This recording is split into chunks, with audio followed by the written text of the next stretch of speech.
Кийинки сөз депутат Момбеков Рыскелди Чыныбековичте. Рахмат, Дастан Артисбекович.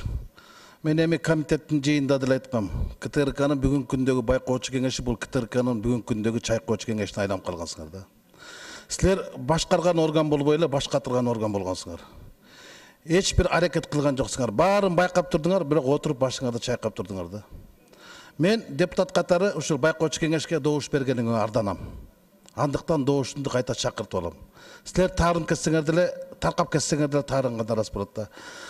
Илимдин ишиндеги ийгиликтери көп эле болду, бирок кемчиликтер деле кем болгон жок. Бирок силер бирин да байкаган жоксуңар. Байкоочу кеңеш силер үлгү боло алган жоксуңар, КТРК күзгү боло алган жок.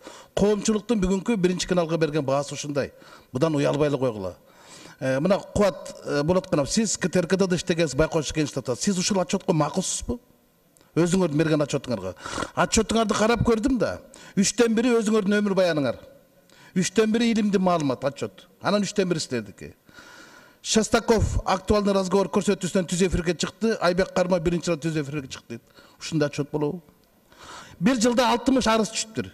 12 айга бөлсөк 5тен арыз карадыңар. Демек силерге элдин ишеними арбын. Туурабы? Алкышыңардан да каргышыңар калың экен да. Анан кантип иштейсиңер?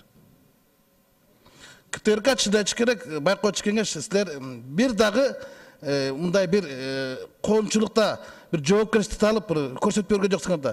Илимбек силердин ишин көзөмөлдөө, Илимбек силердин ишиңерди көзөмөлдөө алыптыр да. Жете эле эмне? Байкоочу кеңеш даже бир комитетте бир жылдан бери бир маселени алып чыккан жоксуңар. Айттыңызчы Кубат Болотканов. Мен жанада айткам, дагы кайталаш керек болот Рыскелди Чыныбекович.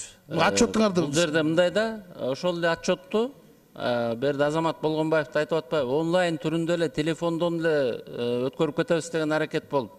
Анан ошонун тегерегинде бир топ байкоочу кеңеште ызы чуу болуп атып, анан кийинки жумада анан кийин байкоочу кеңеш силерде санарып көтүп кеткенсиңер, отчетту ушундай берип, онлайн менен берип. Эми ал жерде эң биринчиден кворум жок эле жүргөн керек болсо. Анан ошондой чатактар менен эле келаттык.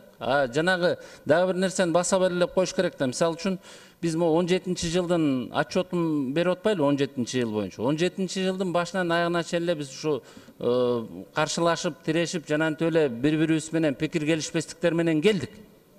Анан мисалы мен могул жердеги көпчүлүгүңүздөрдүн айтып атканыңыздарга мен макулмун. Жанагы Кандай Капашевдин суроосунан кийин тарап кеткенге, кетип калганга даярсыңбы дегенге даярмын деп атканымдын дагы себеби ошол. Себеп дегенде байкоочу кеңештин мүчөлөрү өзүңүздөр билесиздер, 5 киши президенттен келет, ошолго ылыктаган партиялардан келгендер бар. Керек болсо кворум кылып чогулта албай, кайсы бир маселени кароого таптакыр шарты жок болуп отуруп эле ушул күнгө келдик. Анан берде бүт жалпы байкоочу кеңештегилердин бардыгы бир ойдо, бир көз карашта ушинтип келдиңер дегенге мен макул эмесмин. Ар кимибиз өзүбүздүн оюбуз менен келдик. Мисалы бүгүнкү отчет бул Жыпар Жекшеевичтин отчету. Силердики эмеспи? Меники эмес бул. Рахмат, жана Алатоо маалымат программасынан Чынара Капара соттон утуп келсе дагы, аны Алатоо маалымат программасынан эмес, Алатоо аянтынан чыгарып коюпсуңар. Анан силерге кайрылган экен. Эмне чара көрдүңөр? Байкоочу кеңеш. Мен Чынара Капарованын дагы, Көкүл Арипова, Кубан Атабековде мыкты кызматкерлер менен өзүм иштешкен убагында. Ошон үчүн ар бирөөнүн кеткени боюнча дагы мен байкоочу кеңеште да ушул аталгандар боюнча сөз да кылгам. Аларга колубуздан келген колдоону кылып эле келгенбиз. Бирок көбүнчө баягы сот тарабынан сотко беришип, анан ошол өздөрү жеңдик деп Капаров айтып атат. Менин оюмча ал жакын арада кайра өзүнүн ишине киришсе керек.